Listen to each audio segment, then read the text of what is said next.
The Black Sea Initiative enabled the safe export of some 33 million metric tons of foodstuffs from 3 Ukrainian ports, including more than 750,000 metric tons of wheat transported by WFP, helping to relieve hunger in Afghanistan, the Horn of Africa, and Yemen.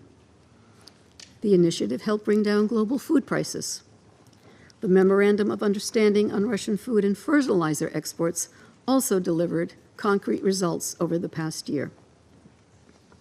As the Secretary General stated this morning, the decision of the Russian Federation to terminate the Black Sea Initiative will strike a blow to people in need everywhere.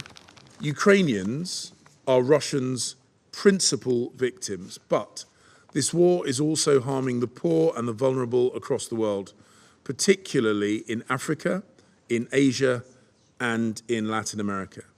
Energy prices rocketed by 20% worldwide last year, almost doubling global inflation from 4.7% to 8.7%. World food supplies have fallen sharply.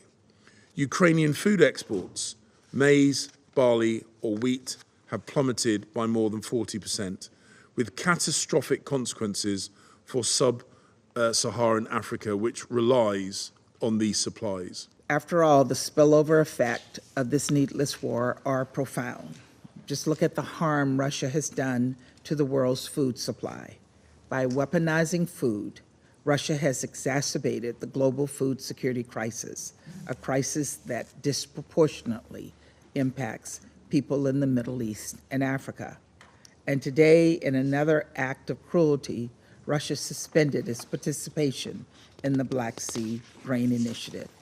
This arrangement has brought stability to global food markets and lowered food prices for all. It has bolstered the World Food Programme's humanitarian work in places like Afghanistan, Somalia, and Yemen.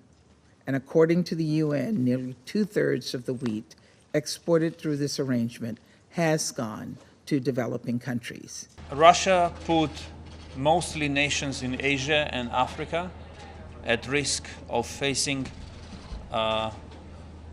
increasing food prices and hunger. This must stop.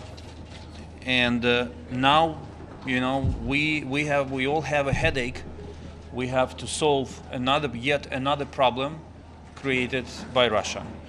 And I emphasized to the Secretary General, and I'm also making this emphasis in all other conversations, that if we have the political will, we will find the way out. So in the next hours and days, there will be very intensive consultations at all levels to find a solution to this immense problem that Russia has created for the world. The attack on the Kerch Bridge, civilian infrastructure, was that a legitimate target? What makes you believe that Kerch Bridge is a civilian infrastructure, given that it is mainly used to supply Russian army in the occupied Crimea and in the south of Ukraine with ammunition, fuel, and other military equipment necessary for the Russian army to continue its war of aggression against Ukraine. Not every bridge is civilian by definition. And this particular bridge, first, it was built illegally. It exists beyond the law, and we should always remember that.